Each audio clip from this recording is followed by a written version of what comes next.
Hi, welcome back.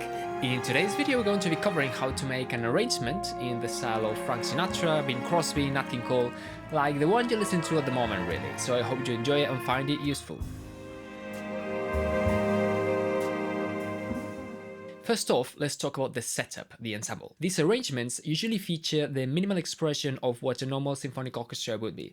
This is a string section, 4 horns, and maybe 1 or 2 woodwinds. String sections tend to be quite small. Think of a chamber orchestra instead of a symphonic orchestra, and sometimes they don't even have violas. They have violins A, B, and C instead. Also, double basses sometimes are not included either. When this happens, the normal function of the bass stays with the normal upright bass in the rhythmic trio. Finally, in order to make up for the lack of players in the string section, it's very common to use lots and lots of different articulations like sul tasso, sul ponticello, tremolo, and so on, in order to add that extra bit of variety. In terms of actual arrangement techniques, the main and foremost you'll be looking at is called spread, and its voicing looks like this. The bass is carried out by the cello and lives somewhere between a C1 and an E2. On top of the bass, we find the guide tones, which correspond with the 3rd and 7th of the chord, and live somewhere between a D2 and an E3. Finally, right to the top between an A2 and a G3, there's one last note, which corresponds with a tension. Both the leading tone and the guide tones can be played by either the horns, in which case, since we've got 4 horns, we will be adding an extra note somewhere in the middle to fill in the blanks, usually a tension as well. They can also be played fully by the strings or by a combination of strings plus horns. In this last instance, we'd have 2 options. If the strings are playing the melody, for instance somewhere beyond the C4, the first horn would be doubling it down an octave, whilst the other 3 horns would be playing both guide tones and an extra note somewhere in the middle, usually a tension. Might also be the case that the strings are not playing the melody, but are playing the lead tone instead. In this case, the horns still play both guide tones plus 2 extra notes, which can be tensions, always trying to not go over the line of the strings. So if all this is clear, let's check out the first spread example.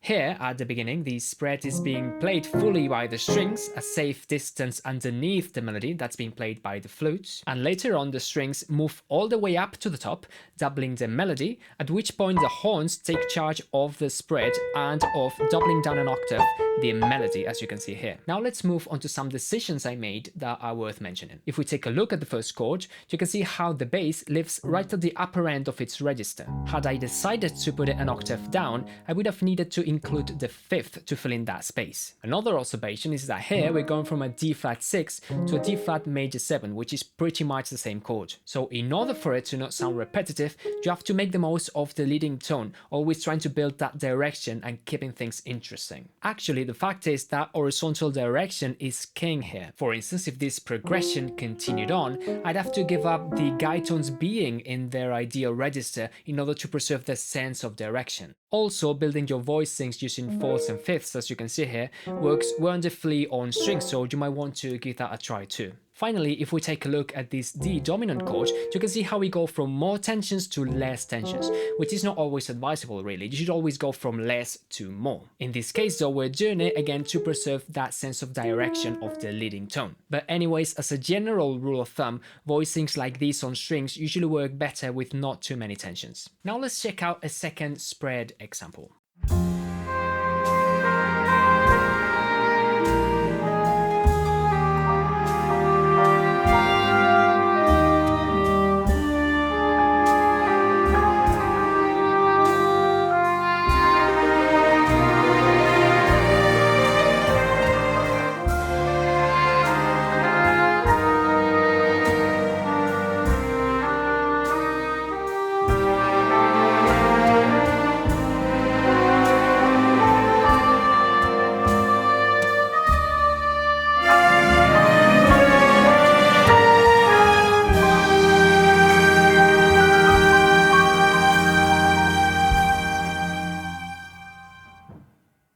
approach is very similar. At the beginning, the strings carry out the spread fully, and then as they move up, they give way to the horns. But there are a couple of details that are worth mentioning. First off, notice how the length of the notes of the spread are always longer than those of the melody, which you can see in dark green here. This is always advisable in order to make the melody stand out above the accompaniment. Also, the same principle can be applied not only to the rhythm, but to the timbre. In this case, the melody is being played by the oboe, and the accompaniment, aka the spread, is being played by the strings, and further on by the horns. Also, the fact that the melody always hovers above the voicing helps a lot, but it doesn't always have to be the case, as you can see further on.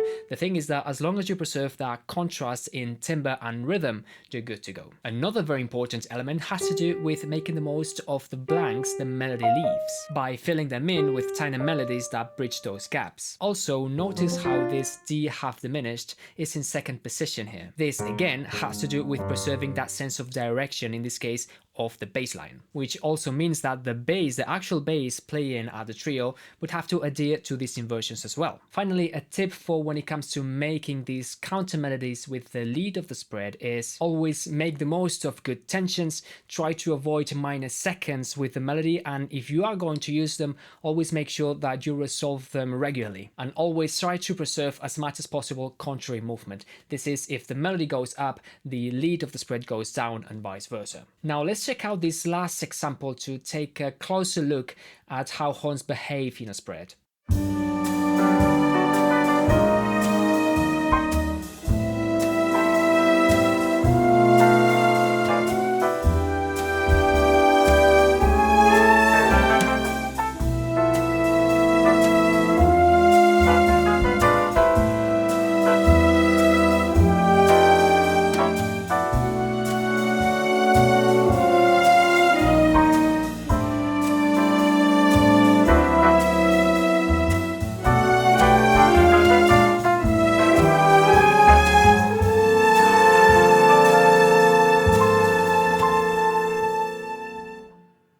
The way to sort out a close voicing in the middle register like this consists of first placing both guide tones in the best register, then the lead horn, which should be a seventh above the bottom guide tone, and always keeping in mind that sense of direction I mentioned earlier in order to give the line some sort of melodic interest. And finally, the last horn somewhere in the middle, filling in the blanks. Now let's take a look at some particularities about this example. The red line above is the melody, right?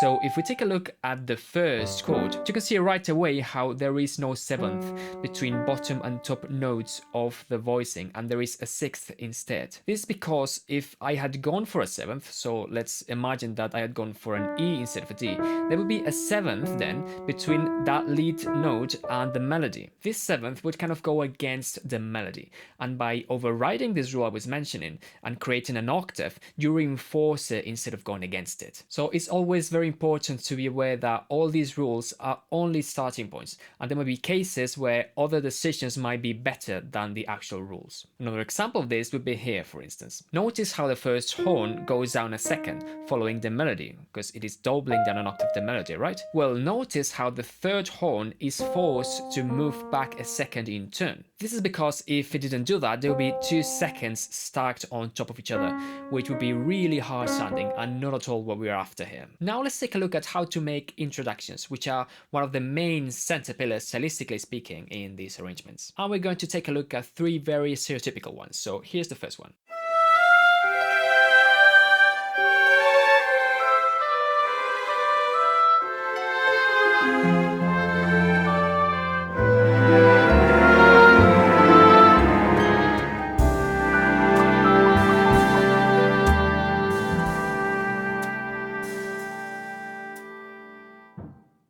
What we're trying to create here is to craft a melody that would allow us to accompany it with descending half steps. It doesn't have to be descending necessarily, it could also be ascending, but it's very important that they are half steps. It's also very common to thicken that accompaniment and turn it into thirds, like is the case here, but they could also be sixths. The thing here is that after this chromatic process, it is fundamental that we land in some sort of subdominant. This gives us the first solid grounding in the key we're in, and jump starts the cadence that that will wrap up the introduction. It's also very common to open up the voicings register and introduce the width of the spread before the introduction actually finishes. Finally, this cadence is called turnaround and is super common in these types of intros. Now let's take a look at a different type of intro.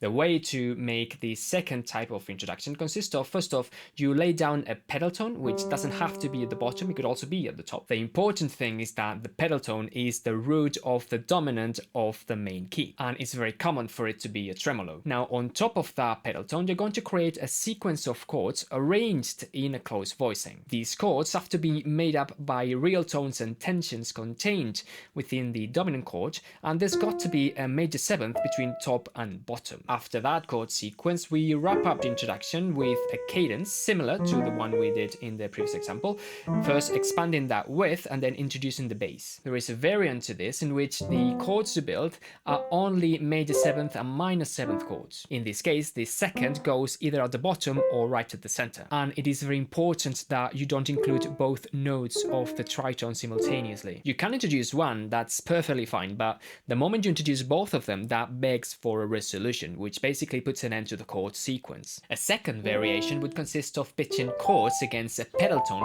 that is not a dominant, could be a tonic for instance. In this case, you want to keep an octave between top and bottom in the voicing, which means that if you're using 7 chords, you have to get rid of one of the notes. Also, it's very important to discard those chords that, while eligible, they contain a tritone. This is because they might be misleading, since the pedal tone, which is the one carrying the actual function in the key, is not a dominant chord, and therefore you're not expecting to hear a tritone. For instance, here we've got a triple pedal tone consisting of a C major chord, and these 2 chords to pitch against it, which are a D dominant 7 and a G dominant 7. Now, both these chords would be eligible since they are made up by notes that are either real tones or possible tensions for a C major chord. The problem is that they've got a tritone within them, so we'd have to discard them. Now let's check out this last introduction technique.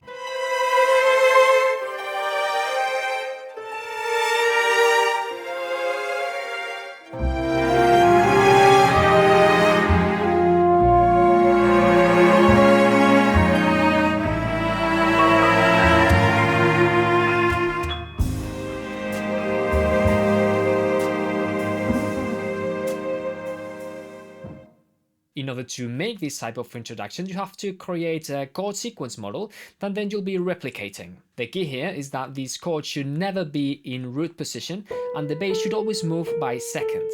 So once the model is done, you replicate it, usually one step away, and after a certain amount of repetitions, you build a cadence the same way we have spoken about before, wrapping up the introduction.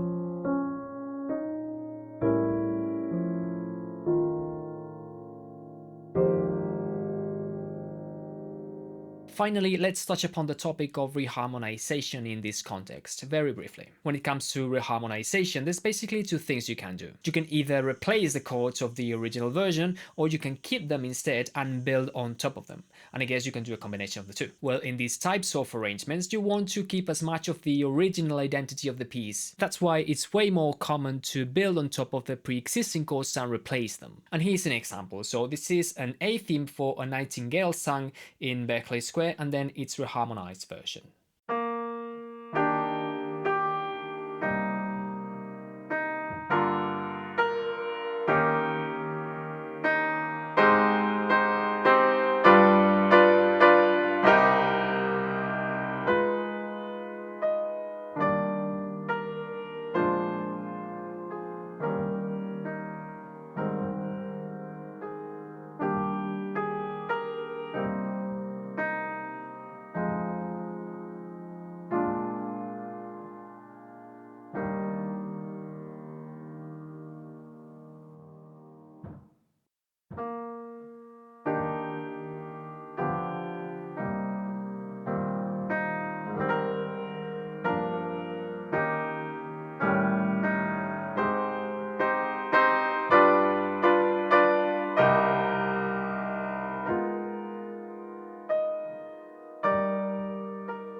So that's about it. I hope you found this helpful, and obviously this is only an introduction to how to make these types of arrangements, but it surely helped you have a solid grounding in the matter to build on top of. Feel free to like and subscribe and leave a comment if you like this stuff. I always reply to everyone, and cheers.